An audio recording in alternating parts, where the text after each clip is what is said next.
Hi guys, my name is Veronica and welcome to Mini Urban Farm, a channel about urban homesteading in the suburbs.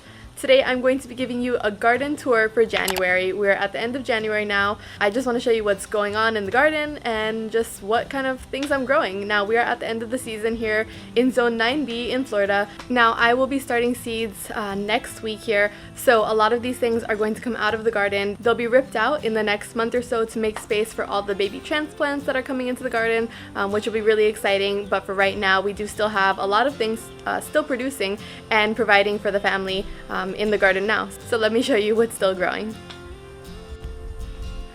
Alright, so walking into the garden. Oh, this is a little hard with one hand. Milo, come on. Come on.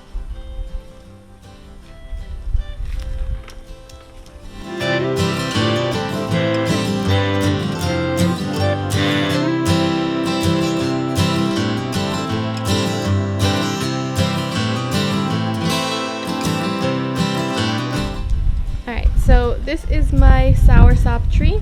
It's a tree that I started from seed several years ago, I think now. It's probably about 2 years old, but it had lost all of its leaves, and now, I don't know if you can see it or not. I'm waiting for it to focus here.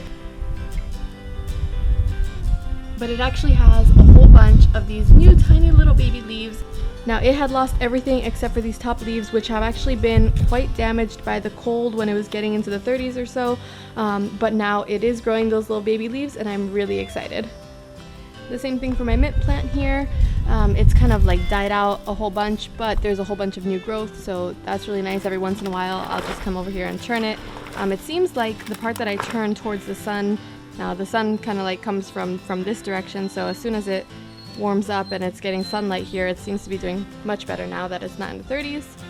And then we have some fiddle leaf figs that I had gotten the other day on sale and I transplanted. I had a rosemary transplant here from last year, my snake plant that I grew from the time it was a little pup. My rosemary plants here are still going really strong. I'm just waiting for spring for those to actually pick back up. And then I have my grape tomatoes here. Now there is quite a lot of this like dead material on it. Eventually I'm going to come back and rip the whole thing out. I've been tying those up through the season. You can see like some of the little zip ties and stuff on it here. But I haven't really been taking care of these too much because I was planning on ripping them up sooner. It just so happened that they are still producing quite a bit of fruit, so I didn't want to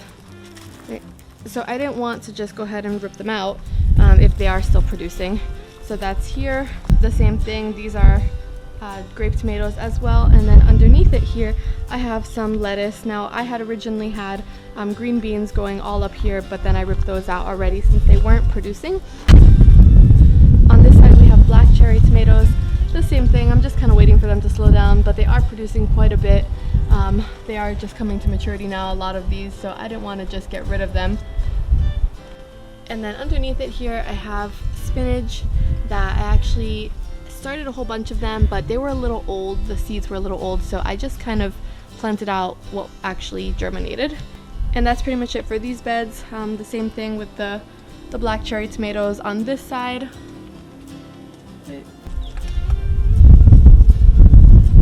Now I have my basil plant here. This one is doing pretty well actually, despite the cold. I had a few other ones die out and go to seed, but this one seems to be giving off new growth a lot lately, so I let that just kind of stay there.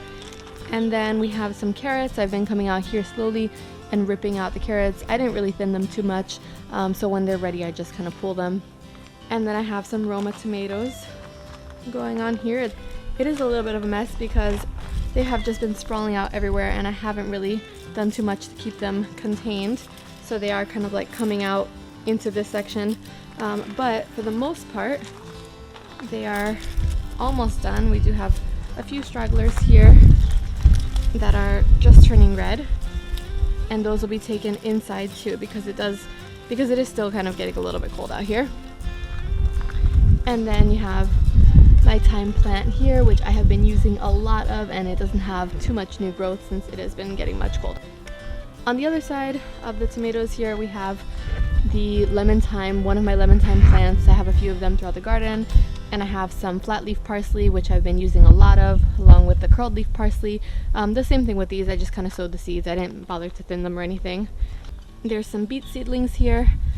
There was a lot of basil here before, but I did manage to actually kill it by over fertilizing it. So I've just been planting out some beets, and this is actually the third planting of beets I've done. So that's been going pretty well. And then my scallions, and over here we have another lemon thyme plant.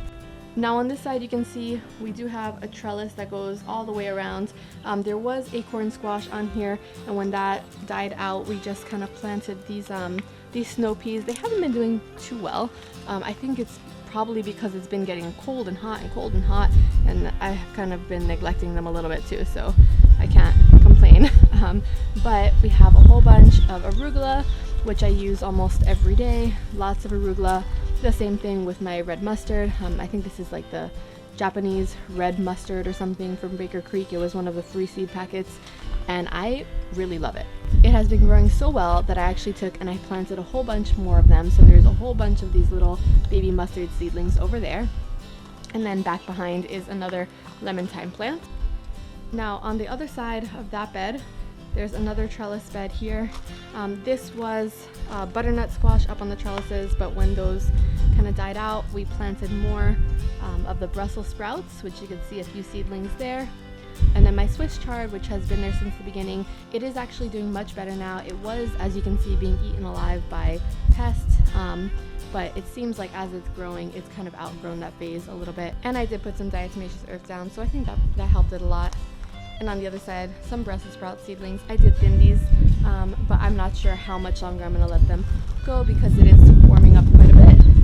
You can see in the background here I have my sheet that I put over my tomatoes when it gets too cold outside. And then over here, we have some beets.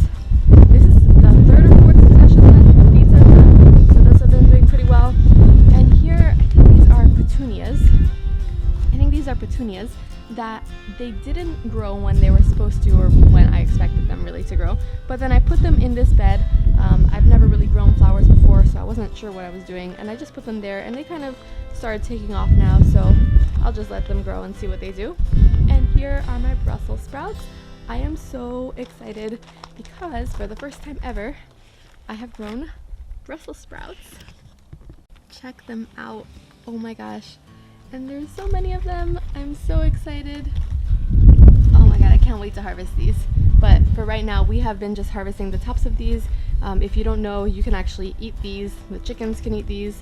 And I just steam them and I add like brown rice and chicken to them as like little lettuce wraps. So they have been really good, and I just love the way that they look. They are so pretty. Now on the other side of that, we have more arugula. I actually ripped something out. I can't remember what it was. I think they might have been radishes, but then I ended up planting out more of the arugula just because we use so much of it. So we just have been using these for salads, and you can tell they are starting to turn like a little yellowish or a little purplish in some spots. But this is after several months of having arugula here, and I love it so much. Here we had a ground cherry plant that I just ripped up just to give it a little bit of a rest for the soil. So my ground cherry plant did not do too well. I'm not sure if I didn't put it in at the right time. I think it probably needed a little bit longer to do a little bit better. I planted it at the beginning of September, I think, and it just didn't get that big. When I had transplanted out, after a while it started producing, but it was really only giving like a handful of fruit, a handful of cherries at one time. So I just kind of let that go for a little while, and then I ultimately ripped it out. Oh, it's windy here. And then I ultimately ripped that out just to give the soil a little bit of a rest, and then I'll replant this bed now in spring.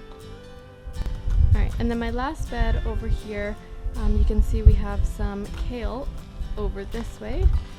I have just been harvesting them mostly as baby greens. I really like the taste of it in salads and stuff like that. I've made some kale chips, which have been pretty good, and then some more carrots.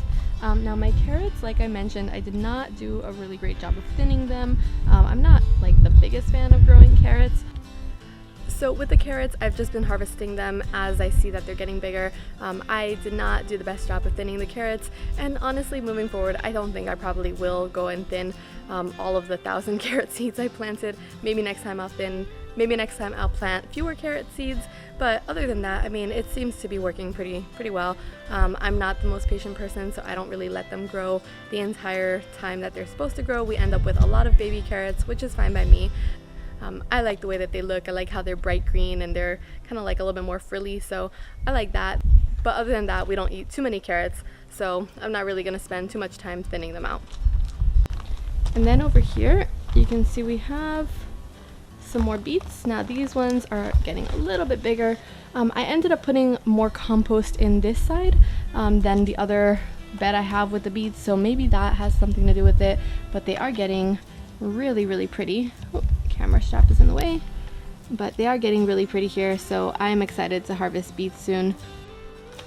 So as you can see, there are still quite a few things producing, which is why I have not ripped out everything in the garden. Now I'm going to be starting my seeds, and my transplants will go into the garden probably in the next month and a half, 2 months, and then I'll come out and rip out everything. There's nothing really that I'm going to be leaving here for next season. I could, because we are in zone 9B in Florida. Now a lot of these things will just continue to grow if I leave them here. A lot of these things will continue to grow if I do leave them in the garden, but I have actually planned out a whole different garden layout. So for next season, I will be coming in here, ripping everything out and replanting everything in the garden. The only thing that I am planning to keep are my herbs and anything in pots. Obviously those will stay in the pots and stay in the garden as long as they're doing well.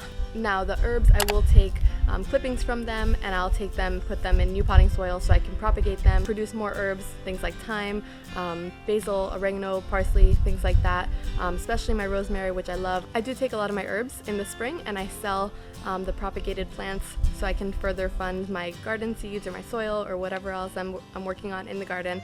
But yeah, that's pretty much everything I'm growing in the garden right now in January 2021. I'm really excited to go ahead and plant out the rest of my things for spring season and just continue to share with you guys everything I'm growing and how the garden's doing. I plan on doing monthly garden tours to show you as things get planted out and ripped out and things are growing, and updates and all of that good stuff. So if you haven't yet, please subscribe, like the video, just so I can know exactly what you guys want to see and produce more urban homesteading content. Thanks!